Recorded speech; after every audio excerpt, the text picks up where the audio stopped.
Hi everyone, it's Adriana. On this channel, you will find tips to help you progress in your target language. In today's video, I will explain you the rules for the plural. If the word finishes with vowel, you just need to add an S. A menina, as meninas. If the word already finishes with an S and has no accent in the last syllable, you just keep the S. O lápis, os lápis. If the word finishes with R or Z, you need to add ES. A atriz, as atrizes.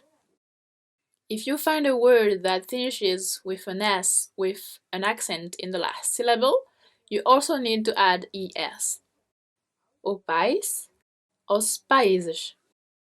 Now, if the word finishes with an M, you need to erase the M and add NS. O homem, os homens. A viagem, as viagens.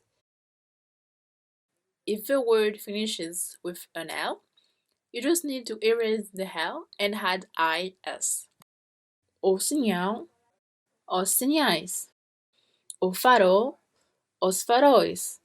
You need to add uns, if the word finishes with A canção, as canções. O alemão, os alemães. A mão, as mãos.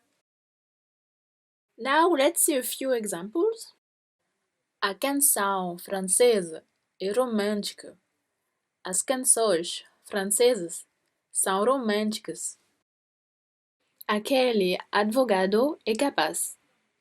Aqueles advogados são capazes. A mulher está com a mão ocupada. As mulheres estão com as mãos ocupadas. Meu irmão é gentil.